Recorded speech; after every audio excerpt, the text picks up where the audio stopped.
여러분 반갑습니다. 잘 지내시죠? 오늘은 9월 23일 박목사 채널에서 오늘도 청매 큐티 가이드를 시작해 보도록 하겠습니다. 오늘은 창세기 49장 13절부터 28절의 말씀입니다. 창세기 49장 13절에서 28절 말씀 가지고 오늘은 야곱의 아들들, 야곱의 자손들의 비전 두 번째로 어제에 이어서 두 번째 시간으로 함께 살펴보겠습니다. 본문에는 야곱이 나머지 아들들에 대해서 예언한 내용이 담겨 있는데요. 아들들이 어떤 지역에서 무엇을 하게 될 것인지 이런 부분들을 기록을 하고 있습니다. 오늘은 아들 하나하나마다 어떤 예언을 했는지 무슨 의미인지 그렇게 살펴보진 않겠습니다. 또 요셉에 대한 부분이 굉장히 길게 나와 있는데요. 요셉에 대한 예언도 우리 큐티집에 보면은 굉장히 자세하게 잘 설명이 되어 있으니까 그걸 참고하시면 좋겠습니다. 저는 본문을 묵상하면서 가장 먼저 눈에 띈 구절이 있었습니다. 18절인데요. 거기 보면 이렇게 말합니다. 여호와여, 저는 주의 구원을 기다립니다. 이렇게 말해요. 야곱이 자손들이 앞으로 만나게 될 미래에 대해서 비전을 얘기하고 예언을 하다가 갑자기 혼잣말 하는 것처럼 혹은 기도를 하는 것처럼 여호와여 하면서 하나님을 찾고 그리고 저는 주의 구원을 기다립니다. 이렇게 이어서 기도를 합니다. 기도라고 볼 수 있는데요. 왜 이 기도가 튀어나왔을까? 그것은 후손들이 앞으로 겪게 될 어려움을 생각하면서 잠시 하나님께 도움을 요청하는 기도를 드리고 있다고 저는 그렇게 이해하고 해석을 했습니다. 후손들에 대해서 쭉 얘기하다가 후손들이 이렇게 될 것이고 어디 살게 될 것이고 하다가 하나님 이 후손들을 이렇게 도와주십시오. 구원해 주십시오 하고 기도하는 것으로 저는 이해했다는 거죠. 사실은 그동안 야곱은 참 매정한 아버지였습니다. 아들들은 항상 아버지의 어떤 차별 때문에 또 상처를 받고 어려움들을 겪었었죠. 우리가 이 야곱에 대해서 그래서 좀 안 좋게 저평가한 부분들이 분명히 있습니다. 그런데 야곱이 하나님의 통로가 되어서 아들들과 그 후손들이 겪을 미래를 쭉 바라보니까 그 중에는 유다나 요셉처럼 풍요로운 미래를 약속받은 자손들도 분명히 있어요. 잘 될 자손도 분명히 있지만 그러나 대부분의 자녀들은 만만치 않은 미래를 지금 이제 마주하고 있는 그런 상황인 것을 알게 되죠. 본문에도 보면 이사갈은 다른 민족의 식민지가 될 것처럼 보이고요. 또 단의 후손들은 약한 민족을 이루면서 살아가게 될 것처럼 보입니다. 또 용맹한 사람들이 많이 나오게 될 갓의 후손들은 많은 전쟁을 겪어야 될 것처럼 느껴지고요. 아셀의 후손들은 좋은 땅에서 살게 되겠지만 그러나 그들은 땅에서 나온 것을 다른 나라에 곡물로 바치는 그런 신세가 될 것으로 보이는 거예요.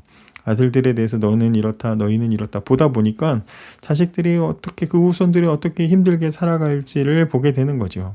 그러니까 야곱은 자신의 인생이 끝나가는 순간에 요셉과 베냐민만이 아니라 그동안 맨날 내 아들 했던 그 둘 말고 자신의 모든 자손과 아들들을 보면서 진심으로 그 자손들을 염려하고 아들들을 염려하면서 하나님 우리 자손들에게 구원을 베풀어 주십시오. 이제 이렇게 염려를 담아서 사랑하는 아버지의 마음으로서 염려해 주고 있는 것이다.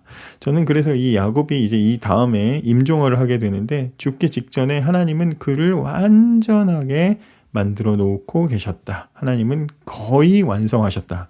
저는 그렇게 보았습니다. 그래서 우리가 가지고 있는 어떤 그 신앙의 핵심 중에 하나인 그래서 거룩해져가는 성화의 인생을 걷다가 인생이 마무리되는 그 순간에 하나님께서는 그 인생을 완전하게 거룩하게 하시는 영화의 순간을 맞이하게 되는데 야곱도 임종하기 직전에 하나님께서 완전히 그를 바꾸고 변화시켜서 거룩한 사람으로 바꾸시는 영화로운 순간을 우리가 지금 보는 것이다. 이렇게 저는 이해를 하게 되었습니다. 야곱이 오늘 자손들의 미래에 대해서 비전에 대해서 예언한 지난 시간과 오늘의 그 말씀들을 우리가 어떻게 종합적으로 적용을 할 수가 있을까요? 저는 이 본문을 보면서 다시 한번 모든 것이 하나님의 계획 안에 있다는 것을 새삼 느끼게 됩니다. 우리가 이 야곱과 또 요셉의 인생을 이렇게 창세기를 통해서 살펴보면서 계속해서 우리가 적용할 수 있었던 부분이기는 한데요. 다시 한번 이 사실을 우리가 깨닫게 됩니다. 야곱의 아들들 또 야곱의 인생은요, 자기 마음대로 선택하고 자기 마음대로 걸어온 것 같지만 그러나 그 속에는 모두 다 특별한 하나님의 선택과 계획이 작용하고 있었다는 것을 우리가 이 인생의 마무리를 통해서 명확하게 알 수가 있습니다. 야곱이나 요셉의 인생을 가까이서 현미경처럼 하나하나 들여다보면 마치 자기 인생을 원하는 대로 살아온 것처럼 보입니다. 형들도 마찬가지고요. 그러나 이 가족, 야곱의 가족, 요셉의 인생 전체 형제들 이 모든 관계를 크게 멀리서 바라보게 되면 100년이 넘게 살았던 그들의 인생은 하나님께서 미리 다 가이드해 놓으신 그 범위 안에서 살아왔다는 것을 보게 된다는 거죠. 하나님은 분명히 그의 조상 아브라함을 통해서 야곱과 요셉의 시대에 일어날 일들을 보여주셨습니다. 그리고 그 후손에게 일어날 일들까지도 하나님은 벌써 보여주셨어요. 그리고 실제로 그 일이 이루어졌고 야곱과 요셉이 그 일을 겪고 있습니다. 하나님이 아브라함에게 말씀하신 대로 이루어졌다면 야곱에게 보여주신 지금 이 비전, 49장에 나와 있는 야곱에게 보여주신 그 후손들에 대한 비전도 역시 이루어질 것을 우리가 믿게 되죠. 그 후손들은 그렇게 살아가게 될 것입니다. 말씀하신 대로, 보여주신 대로 살아가게 될 것입니다. 물론 하나님께서 야곱과 요셉의 인생의 매 순간, 매 초마다 선택하는 일들, 가는 길 모든 것을 간섭하고 정해 주셨다는 말은 아니에요. 그 야곱아 그거 먹지 마라, 그거 먹어라, 저거 먹어라. 요셉아 그 길 가지 마라, 저 길 가라. 매 순간마다 하나님이 시시콜콜 매 순간 매 초마다 아주 그냥 숨이 막히도록 하나님이 다 정해 주셨다는 말을 하는 것은 아닙니다. 단지 하나님께서는 이 백성은 이렇게 될 것이다. 큰 방향을 정해 주셨고 정하신 대로 이끌어져 오고 있다라는 것을 지금 말하는 거예요. 어떤 거와 비슷하냐면요. 예를 들어서 방 한가운데 방이 있어요. 어떤 방이 있는데 방 한가운데 아주 뜨거운 솥이 있습니다. 그 안에 이제 뜨거운 국물이 있는 거죠. 그리고 이제 그 방에는 아이와 엄마가 있는데 아이가 뜨거운 거 만지면 뭐 뛰고 난리가 나겠죠. 그런데 이 엄마가 아이를 보호할 때 어떻게 보호하나요? 아이를 가장 안전하게 보호하는 방법은 뭐겠습니까? 절대로 아이가 솥에 가까이 가지 못하도록 애를 묶어두거나 아니면 묶어두는 수준으로 손과 발을 꽉 붙잡고 이제 아이를 못 가게 하면 누르고 있으면 되는 거죠. 그럼 아이는 절대로 뜨거운 솥에 가지 못할 겁니다. 다치는 일도 발생하지 않을 거예요. 그런데 엄마들은 그렇게 하지 않습니다. 엄마들은 아이들이 뜨거운 솥이 옆에 있을 때 그렇게 하지 않아요. 그냥 가까이 가지 마, 저거 만지면 안 돼, 주의를 줍니다. 그죠? 하지 말아라, 주의를 주고요. 그리고 그 아이에게서 눈을 떼지 않습니다. 아이를 계속 지켜보는 거예요. 아이 입장에서는요, 마음대로 놀면 됩니다. 엄마가 묶지 않아도 되고, 엄마가 누르지 않아도 돼요. 그냥 마음대로 놀면 돼요. 놀고, 노래도 부르고, 뒹굴거려도 되고, 아이는 하고 싶은 대로 하는 거예요. 그런데 이 아이가 솥에 가까이 가게 되거나 자꾸 이렇게 만지려고 하면, 그때는 아이를 지켜보고 있던 엄마가 어떻게 해요? 하지 마 하고 경고하는 거예요. 안 돼. 신웅아, 안 돼. 이렇게 경고를 하는 거죠. 그죠? 아이에게 경고를 해주면 아이는 멈칫하는 겁니다. 근데 아이가 그걸 무시하고, 싫어, 난 그래도 만져볼 거야 하고 자꾸 뜨거운 솥을 향해서 위험한 곳을 향해서 가까이 가면 그때는 엄마가 아이를 붙잡고 못 가게 하면 됩니다. 가지 말랬잖아. 안 돼. 붙잡으면 되는 거예요. 그때 가서 잡아주면 되는 거예요. 안 돼. 지금 안 돼. 누르고 묶어놓고 절대 저거 선택하지 마. 안 돼. 계속해서 아이에게 압박을 줄 필요가 없는 거죠. 큰 틀 안에서 아이를 안전하게 얼마든지 자유로운 상태에서 보호할 수가 있는 거예요. 엄마들은 그렇게 해요. 강제로 억눌리지 않고도 위험을 피할 수 있는 방법이 있는 거예요. 얼마든지 아이 입장에서는 신나게 자기 마음대로 놀았다고 느낄 수 있도록 해줄 수 있는 거예요.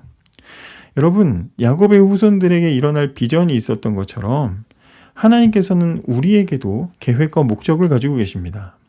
아니, 우리들뿐만 아니라 모든 인간의 역사라는 큰 틀에서 하나님의 뜻과 계획을 하나님은 이루어 가셔요. 그 속에서 필요한 건 뭐예요? 믿음입니다. 믿음.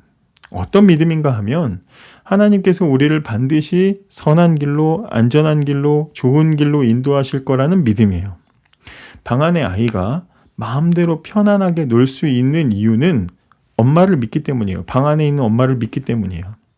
만약에 아이가 엄마를 믿지 못해요. 저분은 나를 도와주지 못해. 저분은 나를 안전하게 지켜주지 못해. 저분은 나를 위험에서부터 구하지 못한다고 생각하고 믿지 못한다면 아이는 옆에서 펄펄 끓는 솥이 있을 때 그거 보면서 그것만 보고 움직이지도 못할 거예요. 즐겁게 놀 수가 없습니다. 그러나 엄마를 믿기 때문에 마음껏 놀고 하는 거죠. 만약에 위험한 상황이 되면 엄마가 안 돼 하고 지켜줄 거니까. 왜? 엄마는 나를 향해서 눈을 떼지 않거든요. 하나님은 야곱에게 비전을 보여주셨습니다. 야곱의 후손들은 만만치 않은 일들을 겪게 될 겁니다. 근데 하나님은 이미 아브라함에게도 무려 400년이나 후손들이 고생할 거라는 비전을 주셨어요. 이미 알고 있는 비전입니다. 만약에 아브라함이 하나님을 믿지 못했다면 아브라함은 앞으로 400년 동안 내 후손들이 고생한다고 이게 막 마음에 생겨가지고 이 걱정 때문에 불안함 때문에 자손들에게 너희 400년간 노예로 살 짓 하지 말아라 하면서 계속해서 경고했을 겁니다. 이사가 그거 하지 마라 저거 하지 마라 네 손자한테도 절대 이건 안 되고 저건 안 되고 온갖 억압과 억누르는 것으로 못하게 했을 거예요. 그런데 아브라함도 이삭도 야곱도 후손들에게 전혀 그런 말 하지 않아요. 오늘 야곱도 야 다나 뭐 가사 너희들아 아들들아 이거 하지 마라 저거 하지 마라 그렇게 말 안 하죠. 이렇게 될 거다. 그러니까 하나님이 이렇게 보여주신 것만 얘기해요. 그게 걱정돼서 니네 이것 때문에 망했다 너는 큰일 났다 죽었다 그러지 않아요. 왜? 하나님 믿기 때문이죠. 단지 이렇게만 말하는 거예요. 18절에 여호와여 저는 주의 구원을 기다립니다. 이렇게 말할 뿐입니다. 주의 구원을 기다리는 것 이게 바로 이 세상에서 하나님이 부르신 인생을 살아가는 신자의 올바른 태도라는 거죠. 이거 만날까 봐 걱정하고 저거 만날까 봐 걱정하고 이거 선택하면 이 학과를 선택하면 저 길로 가면 저걸 배우기 시작하면 이 진로를 선택하면 저 진로를 선택하면 어떻게 될까 맨날 두렵고 걱정되고 망할까 봐 떨어질까 봐 안 될까 봐 불안하고 초조하고 걱정 그렇게 살 필요가 없는 거예요. 왜? 하나님께서 내가 어떻게 선택하든지 큰 가이드 큰 틀에서는 하나님이 보호하고 계시거든요. 정 내가 말 안 듣고 하나님 뜻을 어기고 마음껏 살면은 하나님은 나를 막으실 거예요. 안 돼 하실 거예요. 그제서야 하나님 안 돼 음성 들려주신다고. 오늘은 하나님 나에게 아무 말씀 안 하시고 하나님께서 나에게 아무것도 보여주지 않는다고 해서 나를 안 모르시는구나. 나를 하나님께서는 생각지도 않으시는구나. 못 믿고 살면요 매일매일 불안하죠. 그러나 하나님 믿고 살면 우리에게는 이 기도만 필요한 거예요. 하나님, 저는 주의 구원을 기다립니다. 오늘도 내 걸음으로 걷지만, 내가 선택하지만, 내가 생각한 대로 살아가는 것 같지만, 그러나 그 속에서 개입하시고 구원하시고 이끄실 하나님을 나는 믿어요. 하고 살아가는 거죠. 하나님 어떻게 될까요? 오늘 큐티를 통해서 나에게 알려주세요. 보여주세요. 오늘 이거 해도 될까요? 말까요? 이 시험을 볼까요? 말까요? 이 자격증을 딸까요? 말까요? 이 친구랑 사귈까요? 말까요? 이거 먹을까요? 말까요? 하나님은 거기에 관심 없어요. 하나님께서는 우리 인생을 선하고 바르게 인도할 준비를 충분히 가지고 계시다 이 말이에요. 그렇기 때문에 우리는 구원하실 하나님을 믿고 살아가기만 하면 되는 거다 이 말이죠. 오늘은 기도하실 때 내가 선택하는 것, 내가 가는 길이 무엇인지 하나하나 하나님께서 정해주지 않으시더라도 마치 나 혼자 선택하고 나 혼자 살아가는 것처럼 느껴져도 나는 나를 인도하시는 하나님의 구원을 기다리며 나아갑니다. 나를 인도해 주십시오. 라고 기도하시기 바랍니다. 내 앞에 어떤 문제나 어떤 위험이 있어도 항상 나를 구원해 주시는 하나님이 계셔서 오늘도 참 좋은 하루입니다. 감사합니다.